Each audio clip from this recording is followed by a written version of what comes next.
안녕하세요. 저는 서울에 살고 있는 27살 여자예요.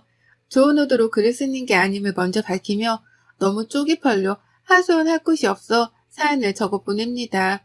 꼭 사연이 채택되었으면 좋겠어요. 인생 선배님들의 진심 어린 좋은 댓글도 필요로 하고요. 저는 한마디로 사고쳐서 결혼한 케이스입니다.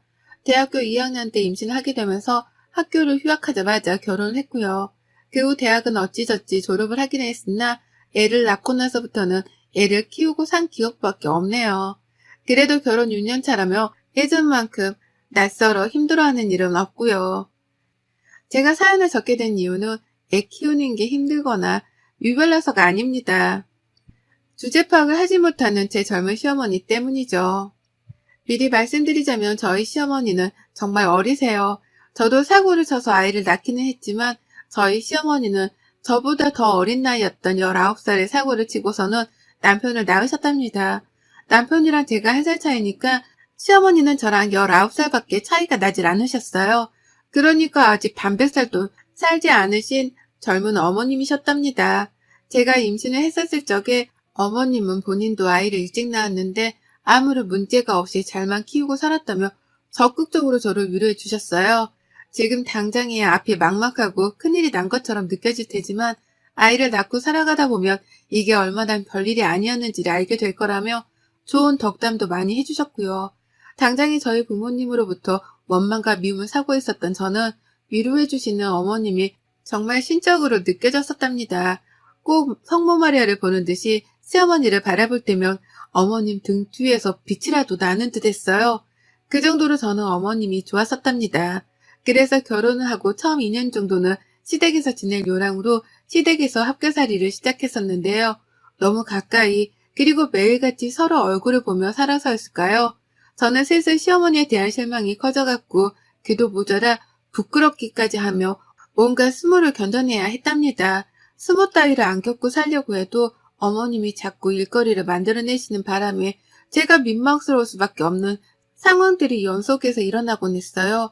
예를 들면 같이 사는 내내 장이라도 보러 갈 때면 어머님이랑 제가 꼭 같이 집을 나섰거든요. 식구가 늘어났기에 어머님 혼자 나갔다가 장바구니를 들고 오는 게 무리여서 제가 선뜻 도와드리고자 함께 나선 것이었습니다. 그런데 정말 전 태어나서 이렇게 목소리가 큰 사람을 처음 봤어요. 목소리뿐이게요. 뭐든 자기 주장이 맞다며 큰 소리로 떵떵거리며 우겨대는데 이렇게 고집이 센 사람은 정말 살다 처음이었습니다. 시장에서 사장님이 물건에 대해서 설명을 하면 어머님은 늘 의심이 가득한 표정으로 쳐다보면서 아닐 텐데, 아닌데, 그렇게 안 보이는데 라는 대답으로 싸움을 거셨어요. 본인이 시장 사장님보다 물건에 대해서 아는 게 더 많다고 생각을 하신 거죠. 그러면 사장님은 국내산을 국내산이라고 해도 뭐라 하고 국외산을 국외산이라 해도 뭐라 한다며 저희 시어머니랑 격양된 채로 말씀을 나누셨고 그 끝은 늘 싸움이었습니다. 한마디로 시장 바닥에서의 싸움이었죠. 시비는 누가 봐도 저희 시어머님이 먼저 거신 것이었고요. 매번 장을 보러 가는 매주 혹은 격주마다 이런 일이 생겼습니다. 그쯤 되면 시장 입구에서조차 서 있는 게 쪽이 팔려서 안 갈 법도 한데 저희 어머님은 창피한 것 하나 없다며 아주 당당하게 시장으로 직진을 하셨어요. 오늘은 좀 다른 곳으로 장을 보러 가실 법도 한데 바로 저번 주에 말싸움을 한 시장 아주머니가 계신 곳으로 또 장을 보겠다며 직진을 해서 가시더라고요. 그 덕에 온 시장 사장님들은 저희 어머님을 무슨 원수 보듯이 쳐다를 보셨고 괜히 옆에 서 있던 저도 같이 흘기는 것도 같은데 장보러 나서는 길이 그보다 끔찍할 수는 없었답니다. 언제까지 이러고 살 수 없다 싶은 마음에 몇 달 이 짓을 겪다가 그 후엔 저 혼자 장을 보러 나가기 시작했어요. 아예 어머님께 말도 없이 나가서 한 주 동안 먹을 장을 혼자서 사올 때도 있었고요. 그렇게 나름 저만의 노하우를 쌓아가면서 진상을 부리려는 어머님을 제 선에서 차단해 가는 법을 터득했습니다. 하지만 그걸로 끝이었음 제가 분가를 하지도 않았을 거예요. 그 밖에 동네 이웃들한테도 별소리가 아닌데 층간소음이라며 집에서 쓰는 빗자루를 들고 쳐올라가질 않나. 집 근처에 산책로가 있는데 담배도 안 피우면서 어디서 가래가 그렇게 나와서는 계속 퇴퇴하고 뱉어버리시질 않나. 집 앞에 버려야 하는 쓰레기 봉지를 다른 빌라존에 버렸다가 카메라에 걸려서 경찰이 출동하질 않나 그 밖에 뒷목 잡게 만드는 진상짓을 너무 많이 부리셔서 동네 관할 경찰관들 중에서는 저희 어머님을 모르는 분이 없었답니다. 저랑 저희 남편 그리고 시아버지는 무슨 잘못을 저지른 것도 아닌데 오고 가는 사람들한테마다 고개를 숙여 사과를 하는 게 버릇이 되다시피 했고요.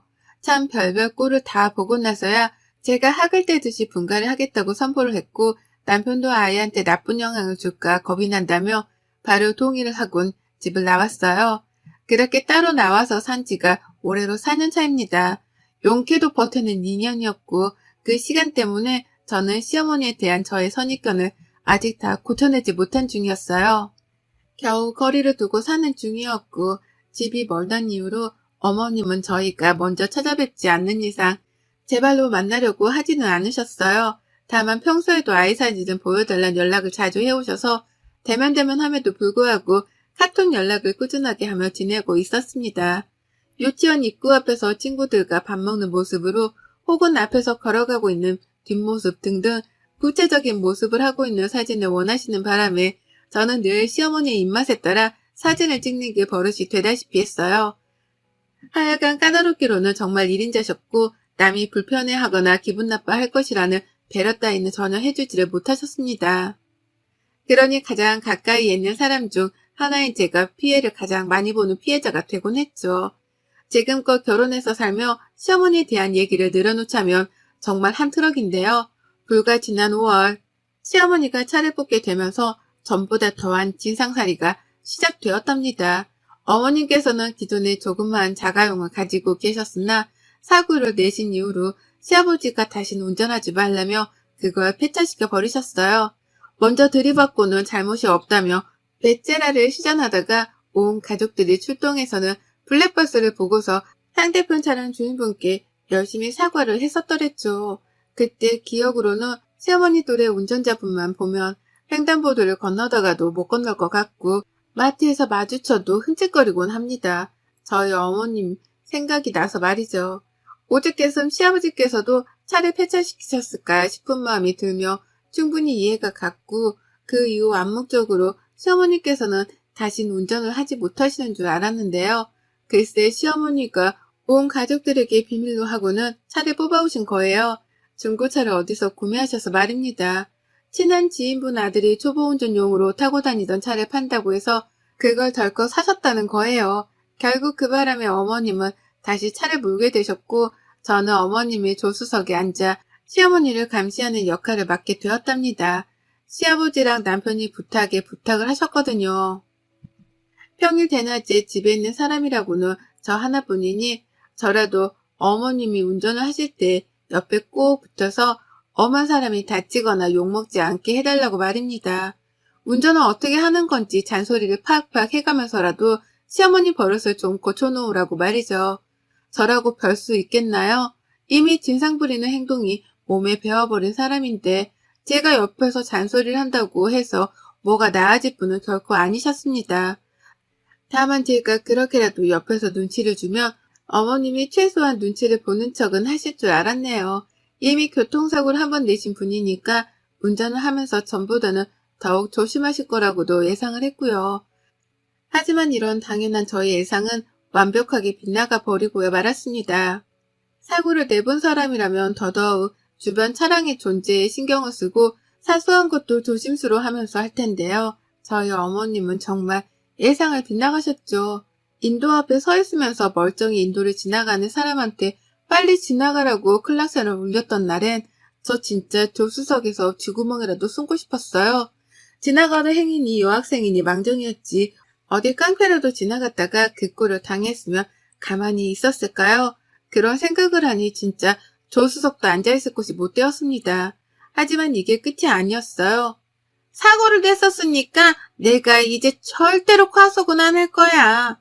라고 하면서 느리게 가속 페달을 밟으셨는데 그게 어찌나 느리던지 오고 가는 주변 차량들의 진로까지 방해를 한 겁니다. 그래서 제가 조금 빨리 가거나 아니면 아예 빠져서 비켜주라고 말씀도 드려봤지만 어머님은 이렇게 대답을 하셨죠. 지들이 알아서 가겠지. 라고요.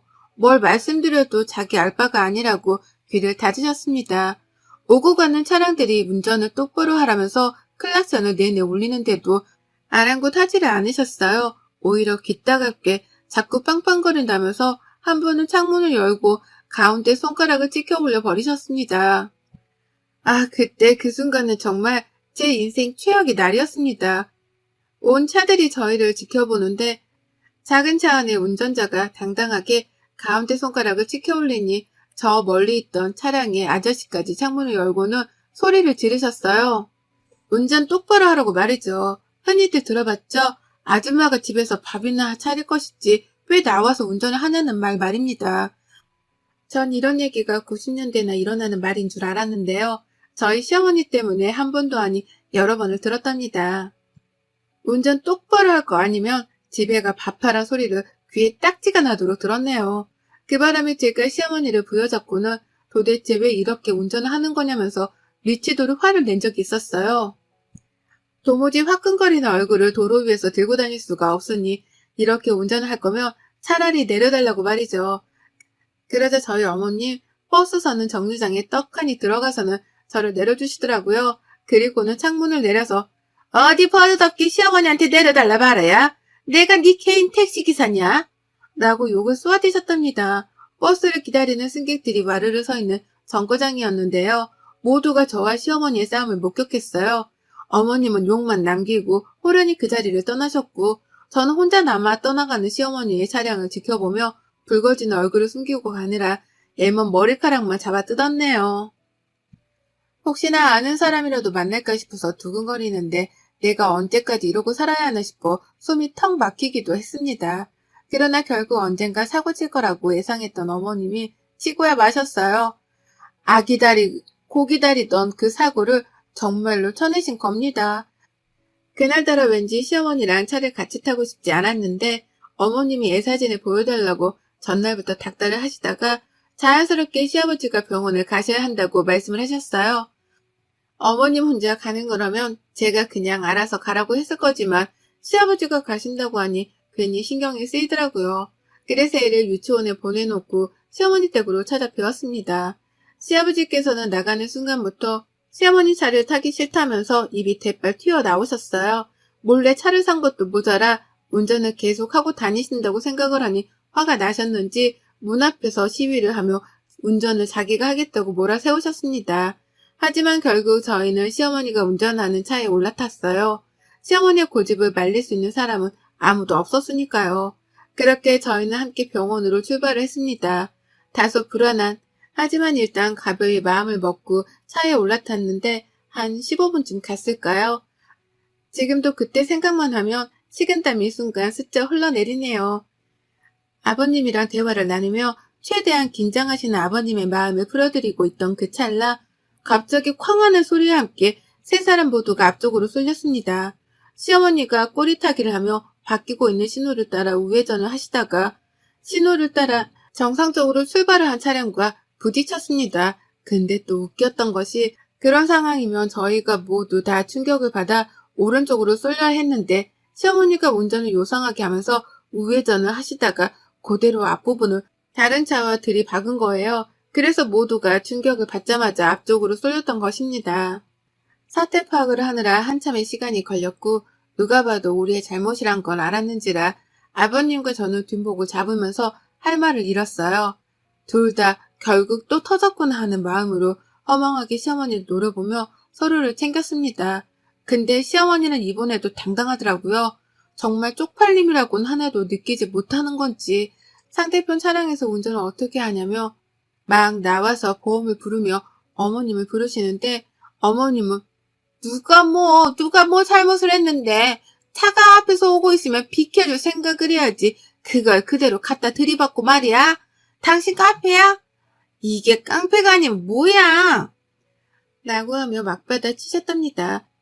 그리고는 한참이나 걸려 사고 운전자와 말싸움을 하느라고 쉬지도 않고 소리를 질러대셨어요. 보험 차고 뭐고 이미 중재를 시킬 만한 사람이 모였음에도 불구하고 잘못을 인정하지 않는 시어머니 때문에 사건 해결은 어려웠고 그 타이밍에 저와 시아버지가 나섰죠. 좀 어머님 좀 그만하세요. 라고 하며 저 멀리서부터 뒷목을 잡은 채로 소리를 지르며 다가갔습니다.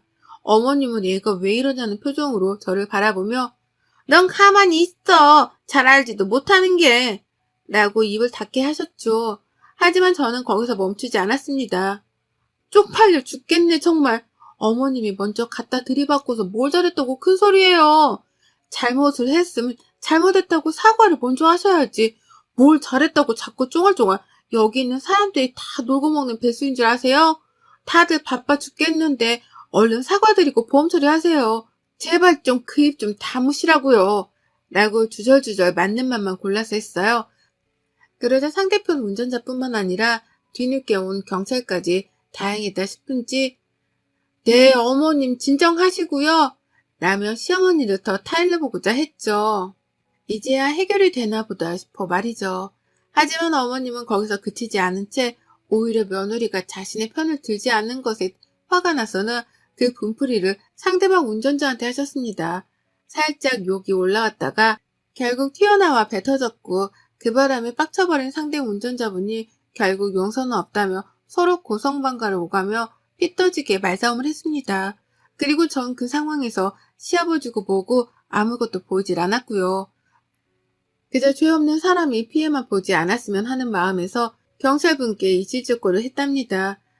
시어머니가 100% 잘못을 한 거고 내가 뒤에서 다 목격을 했다고 언제든 증인이 필요하면 불러달라고 전화번호까지 남겼어요. 그리고는 그 상황을 얼른 벗어나야겠다며 오만 사람들이 지나가며 쳐다보고 있던 사고 현장을 혼자서 벗어났습니다. 정말 지옥과도 같은 시간이었네요. 시어머니는 제가 한참 멀리 떨어져 가고 나서야 며느라, 야, 너 어디 가? 놔두고 어디 가냐니까? 라며 불러대셨어요. 중간중간에 씨라는 단어를 몇 번 첨가해 가면서 열불 난다는 티를 팍팍 내기도 하셨죠. 하지만 저는 끝까지 시어머니를 모른 척 했고 그 길로 집을 향해 달려오고 난 후에야 숨을 돌릴 수 있었습니다. 내가 다시 시어머니의 차량에 올라타면 사람이 아니라는 생각으로 시어머니 번호까지 단박에 차단을 해버렸어요. 남편한테도 바로 사실을 털어놓으면서 어머님이 또 길 한복판에서 멀쩡한 사람을 쳐놓고서 발뺌하는 대형 사고를 쳤으니 그런 줄 알라 경고도 남겨놨고요. 남편은 또 우리가 사죄를 해야 할 일이 생긴 거냐면서 너무 속상해했습니다. 도대체 나이를 먹을 대로 먹은 사람이 왜 그 모양인지를 모르겠다며 억울해하기도 했고요. 하지만 저는 당장에 남편 속마음을 들어줄 여유가 없었어요. 시어머니가 사고를 내긴 냈으나 그 충격으로 인해 앞으로 쏠릴 뻔하기도 했고 사고 후유증으로 마음이 계속 두근거리는 것이 기분이 너무 안 좋았거든요. 일단 저도 휴식을 취해야 했기 때문에 시어머니를 완전히 무시하고 모른 척하며 안정을 취했습니다. 그리고 그날부로 정확히 하루 뒤 주말에 남편한테로 시어머니 전화가 걸려왔어요. 근데 시어머니가 울고불고 난리도 아닌 채로 전화를 받으시는 거예요. 왜 그러나 싶어서 귀를 쫑긋거린 채로 들어봤더니만 세상에 어머님이 사고를 낸 그 당일 정말 많은 일들이 있었더라고요. 제가 시아버지고 뭐고 다 버려둔 채로 혼자서 집으로 도망쳐 온 후 말입니다. 제 딴에는 시어머니를 모른 척하며 무시하기 위해서 혼자 도망을 쳤던 건데요. 글쎄 저희 아버님은 아버님대로 혼자서 그 길로 도망을 쳤다는 거예요. 그러니까 제가 제 집으로 도망쳐 나온 그 사이 아버님은 그 길로 또 혼자 택시를 잡고 바로 가려던 병원으로 가셨다는 겁니다. 그 바람에 사고 현장에 남은 건 시어머니 혼자셨고 이미 상대편 운전자를 필요 이상으로 열받게 만들어버린 시어머니는 모두가 보는 앞에서 상대편 운전자가 내뱉는 욕과 폭언을 들어가면서 욕바지가 되셨다고 해요. 엄밀히 말하면 시어머니가 잘못을 저지르고 이 모든 상황을 만든 장본인이니 욕바지라고만 표현을 할 수는 없지만 그 상황에서 자신의 행동에 대가를 치르신 건 분명해 보였습니다. 그 길로 충격이 크셨지만 진정을 할 새도 없이 어머님은 경찰서로 끌려가셨다고 하고요. 상대편 운전자분이 괘씸하다며 정신적 피해보상까지 요청을 하게 되며 이 일은 소송으로까지 번지게 되었다고 하더군요. 그런데 아무리 전화를 해도 아무도 안 받고 시아버지도 집을 나가버리셔서는 어제 하루 집에 들어오지를 않았다며 겁에 질려 하기까지 하셨답니다. 네, 그렇습니다. 저희 시아버지는 그 길로 병원을 갔다가 집으로 돌아가지도 않은 채 동생분이 사시는 집으로 가서는 외박을 하셨다네요. 저는 저대로 시어머니 번호를 차단하고 더러워 안 본다며 모른 척을 했었고요. 그와 더불어 저희 남편은 남편대로 시어머니가 사고를 당한 줄을 저에게 들어 알고 있었으면서도 불구하고 어머님의 뒤치다거리를 하기 싫다며 어제 하루 종일 핸드폰을 꺼놨던 겁니다. 결국 외동아들 하나만 키우시는 저희 시어머니는 아들에 이어서 남편, 며느리까지 아무도 자기의 전화를 받지 않으니 경찰서에서 꼼짝없이 혼자 앉아 그 엄한 벌들을 두드려 받고 나오셨다네요. 상대편 운전자가 고소를 한다며 변호사까지 선임을 하는 사이 자기는 혼자서 아무도 없는 곳에 앉아 하염없이 가족들을 기다렸다면서 울며 전화를 해서는 따지는데 진짜 속으로 꼬셔서 죽는 줄 알았어요. 어찌나 서럽게 울면서 어디 있었냐고 저희 남편을 찾는데 남편은 시어머니가 우는 걸 들으면서도 아무 감흥이 없어 보였답니다. 오히려 또 저러신다면서 그래서? 아, 그래서 뭐? 라고 퉁명스레 대답만 했고 시어머니의 반응은 뜻밖이었어요. 그렇게 남들한테는 진상이란 진상짓을 잘도 부리더니 자기 아들한테 받는 무시와 멸시는 참기 힘드셨던지 더욱 크게 우시며 대답하시더라고요. 내가 잘못했어. 내가 잘못한 거야. 다시는 안 그럴 거야. 라는 말과 함께 목이 빠져라 울고불고 난리도 아니셨어요. 생전 처음으로 시어머니 입에서 잘못이란 말이 튀어나왔고 그 말에 펑 놀란 저희 부부는 다소 난감하긴 했으나 이때라도 버릇을 단단히 고쳐드려야겠다는 생각에 일단 전화는 끊어버렸습니다. 진짜 잘못을 했다고 생각하면 법적 조치도 달게 받으라는 말씀을 남긴 채 말이죠. 결국 찐상 부리기 좋아하는 우리 어머님은 민폐 운전의 끝판왕을 선보이다가 피해자한테 욕이란 욕도 먹고 고소도 당하고 경찰서도 끌려간 걸로도 모자라 자식 배우자 며느리한테 무시까지 받는 최악의 결말을 맞이하셨답니다. 지금도 시아버지는 동생분 집에 계시면서 집으로 돌아갈 생각을 안 하고 계시고요. 저희 부부는 시어머니 연락을 일절 무시하며 버티고 있어요. 어떻게든 혼자 해결을 하게 만들어야지만 깨닫는 게 있을 거라면서 최선을 다해 어머님 연락을 끊어내는 중입니다. 뭐 어쩌겠어요. 평소에 잘 행동하고 살았음 이렇게까지 모른 척 하진 않을 텐데 이게 다 어머님이 뿌린 대로 거두고 있는 거죠 뭐. 여러분의 생각은 댓글로 남겨주세요. 오늘도 시청해 주셔서 정말 감사합니다.